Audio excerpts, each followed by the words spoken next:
வெட்டியா இருக்கிற நேரத்துல வீட்ல இதான் செஞ்ச போல இருக்கு. எல்லாருக்கும் பொழுதுபோக்கு வேணும்ல. Hello friends, welcome to my channel that's all my hobbies.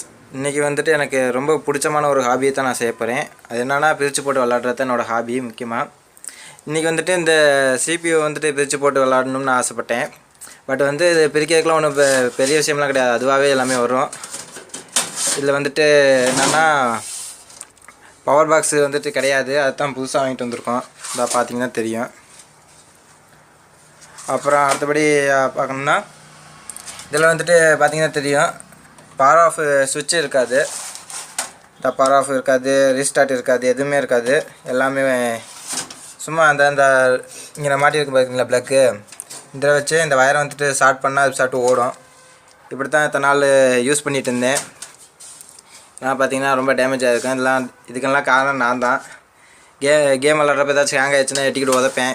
அதுவும் உதைக்கிறதுக்கோசமாக தான் இந்த CPU வச்சுருப்போம்.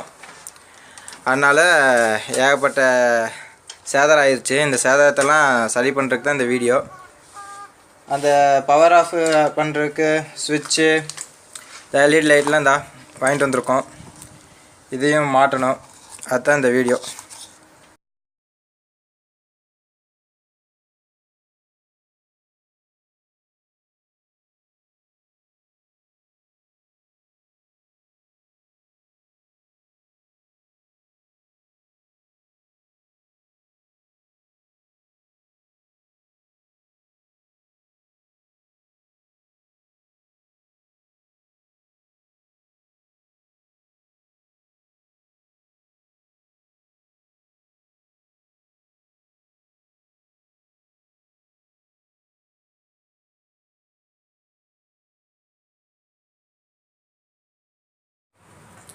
இதை பார்த்தீங்கன்னா மதர் போர்டு கழட்டியாச்சு.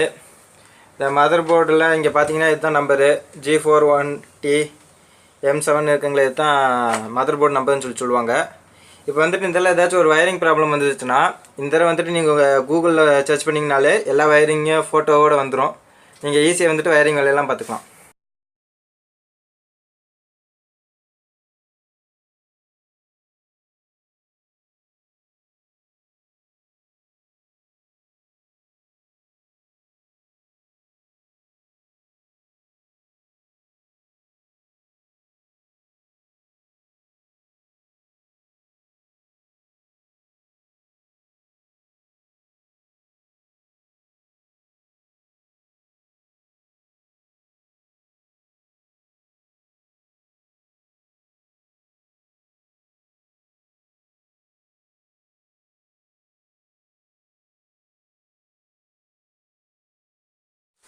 பார்த்தா தெரியும், எல்லாம் பிரித்து போட்டாச்சு. இங்கே உடஞ்ச வந்துட்டு ஒரு சில பீஸ்லாம் இங்கேயே இருக்குது, அதெல்லாம் பிரித்து இதோட ஒட்ட வைக்கணும். அப்போ இது உடஞ்சி கிடக்குது, இதையும் ஒட்ட வைக்கணும். அப்போ இந்த பவர் சுவிட்ச் வைக்கிற இடத்துல எல்லாம் அந்த கம்மு வந்துட்டு 1 மணிக்கு அதை எடுத்து எல்லாத்தையும் சரி பண்ணணும்.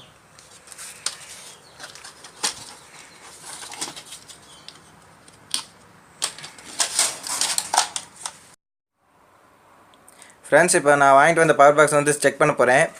அது எப்படி செக் பண்ணுறேன்னா, ஃபஸ்ட்டு கனெக்ஷன் கொடுத்துக்கோங்க. இங்கே வந்துட்டு சுவிட்ச் ஆன் பண்ணிக்கிட்டு இங்கே 24 பின் ப்ளக் இருக்கும். இந்த ப்ளக்கில் வந்துட்டு 4th வந்துட்டு க்ரீன் கலர் வயர் இருக்கும், 5th வந்துட்டு பிளாக் கலரில் வயர் இருக்கும். இது தெரியுதுங்களா? இந்த ரெண்டுத்தையும் ஸ்டார்ட் பண்ணோம்னா இங்கே வந்துட்டு ஃபேன் வந்துட்டு ஒர்க் ஆகும். அதுமாதிரி ஃபேன் ஒர்க் ஆச்சுன்னா இதெல்லாம் எந்த ஒரு பிரச்சனையும் இல்லைன்னு அர்த்தம். இப்போ நான் வந்து ஸ்டார்ட் பண்ணுறேன், அந்த ஃபேன் சுத்தம் பாருங்கள். இந்த ஃபேன் சுற்று பார்த்துறீங்களா? நின்றுச்சு, நான் எடுத்துட்டேன். இந்த மாதிரி ஃபேன் ஒர்க் ஆச்சுன்னா இந்த பவர் பாக்ஸில் எந்த ஒரு ப்ராப்ளமும் இல்லை. நான் பவர் பாக்ஸ்னு சொல்கிறது வந்துட்டு இதோட லோக்கல் லாங்குவேஜ் தான், லோக்கலில் தான் இப்படி பவர் பாக்ஸ்னு சொல்லுவாங்க. இதோட ஆக்சுவல் நேம் வந்துட்டு வேறு. அது வந்து இதை பற்றி பச்சவங்களுக்கு தெரிஞ்சிருக்கும், அதெல்லாம் இப்போ தேவையில்லை. பவர் பாக்ஸ்னு கேட்டாலே அவங்களுக்கு இந்த தந்துடுவாங்க. சரி, அடுத்து வந்துட்டு இந்த செக் பண்ணியாச்சு. அடுத்து மதர் போர்டு வந்துட்டு ஒழுங்காக இருக்குதான்னு சொல்லிட்டு செக் பண்ணணும். ஏன்னா அது வந்துட்டு யூஸ் பண்ணி ரொம்ப நாள் ஆகுது. ஃப்ரெண்ட்ஸ், அடுத்து நம்ம மதர் போர்டை வந்துட்டு செக் பண்ண போகிறோம். அதுக்கு முன்னாடி இந்த இதெல்லாம் நம்ம க்ளீன் பண்ணிக்கலாம். இதுதான் ரேம், வந்து 2GB ரேமு. இது வந்துட்டு குறைஞ்சது 1500 ரூபா வரும். இது வந்துட்டு யூஎஸ்பி கேபிளுக்கு வர பின்னு.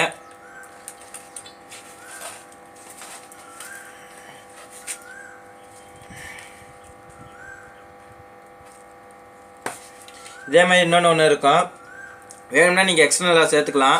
இது வந்துட்டு இந்த ஆடியோக்காக வர்றது. அதாவது இங்கே பார்த்தீங்கன்னா தெரியும், மைக்குக்காகவும் ஸ்பீக்கருக்காகவும் வர்றது. இதோட பின்னு தான் இங்கே இருந்தது. சரி, நம்ம வந்துட்டு இந்த ஃபேனில் வந்துட்டு அவ்வளோக்கா பெரிய தூசிலாம் இல்லை, அதனால் லைட்டாக ஏர் ப்ளோயர் வச்சுட்டு ஊதுனா சரியாயிடும். இப்போ வந்துட்டு மதர் போர்டை வந்துட்டு க்ளீன் பண்ணியாச்சு. இப்போ வந்துட்டு இந்த எஸ்எம்பிஎஸோட இந்த கனெக்ட் பண்ணுறோம். இது வந்துட்டு பவர் பாக்ஸ்னு சொல்லலாம், எஸ்எம்பிஎஸ்னு சொல்லலாம். எஸ்எம்பிஎஸ்னால் ஸ்விட்ச் மோடு பவர் சப்ளை. இதுலேருந்து வர 24 பின்னை வந்துட்டு இப்போ வந்துட்டு மாட்டுவோம். இந்த சைடு லாக் இருக்கும், பார்த்தா தெரியும். இங்கேயும் அந்த சின்னதாக ஒரு லாக் இருக்கும். அதுக்கேற்ற மாதிரி அதுக்கு நேராக வச்சு ஒரு ப்ரெஸ் பண்ணிங்கன்னா லாக் ஆகிடும். லாக் ஆகிடுச்சு. அடுத்து இந்த சைடு வந்துட்டு 4 பின் மாட்டுற மாதிரி இருக்கும். அந்த 4 பின் தான் இது. இதில் வந்துட்டு லாக் வந்துட்டு உள்பக்கமாக வரும். உள்பக்கம் தான் அந்த லாக்கோட இது இருக்கும். அதை வந்துட்டு இதுவும் பூட்டியாச்சு.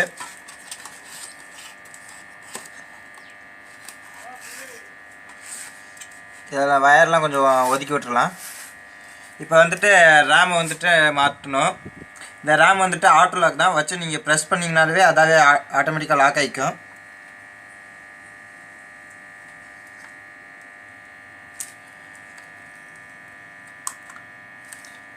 லாக் ஆகிட்டுங்களா? அடுத்து வந்துட்டு இந்த வந்துட்டு சுத்தமாக தான் இருக்குதான்னு பார்த்துக்கணும். அடியில் பார்த்துட்டு இங்கே வந்துட்டு கீபோர்டை வந்துட்டு கனெக்ட் பண்ணுறேன். இந்த மாடல் பின்னு பேர் வந்து PS2 பின்னு. இந்த மாதிரியான பின்னெல்லாம் பழைய லேப்டாப்பில் பழைய சிஸ்டத்தில் தான் வரும். இப்போல்லாம் எல்லாமே யூஎஸ்பி தான் வருது. கனெக்ட் பண்ணியாச்சு. இதை முன்னாடி வச்சுவோம்.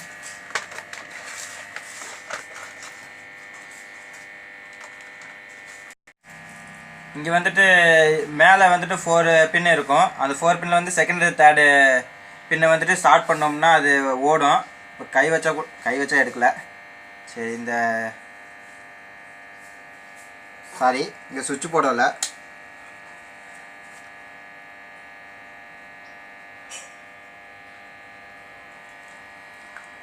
இப்போ வந்துட்டு ஃபேன் சுற்றும். இப்போ வந்து உள்ளே இருக்கிற ப்ராசஸர் வேலை செய்யுதான்னு பார்க்கணுங்களா? அதுக்காக என்ன பண்ணணும்னா, இங்கே இது கீபோர்டில் வந்துட்டு நம்ஸ்லாக்கு வந்துட்டு வேலை பல்ப் எரியும். அது அமுக்குனாலே தெரியும். அதேமாதிரி தான் கேப்ஸ் லாக்கும். இந்த மாதிரி கீபோர்டு ஒர்க் ஆனாலே ப்ராசஸரில் எந்த பிரச்சனையும் இல்லை அப்படின்னு சொல்லிட்டு அர்த்தம். சரி, இப்போ வந்துட்டு ஆஃப் பண்ணிடலாம். அது வந்துட்டு டேரெக்டாக இங்கே எஸ்எம்பிஎஸ்சில் தான் ஆஃப் பண்ண முடியும் இப்போதைக்கு.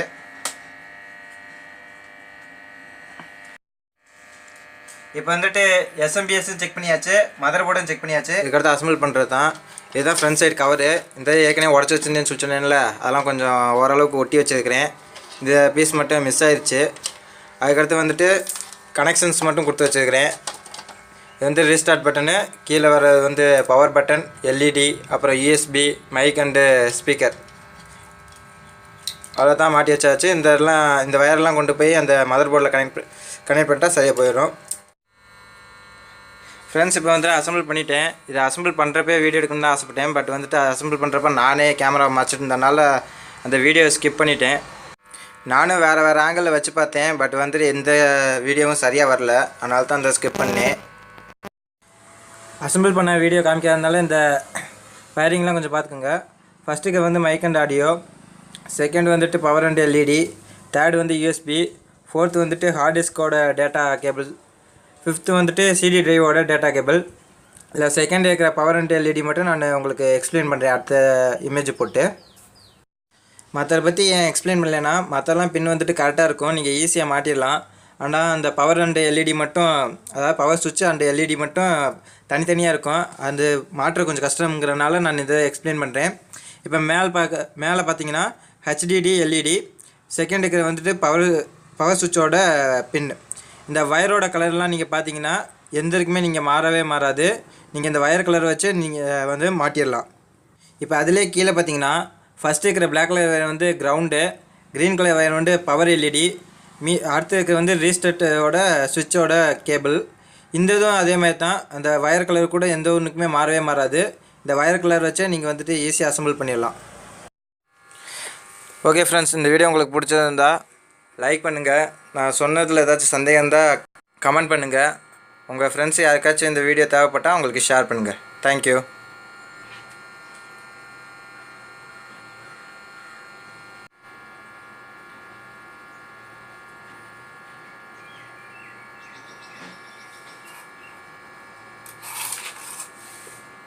வெட்டியா இருக்கிற நேரத்துல வீட்டுல இதான் செஞ்ச போல இருக்கு. எல்லாருக்கும் பொழுதுபோக்கு வேணும்.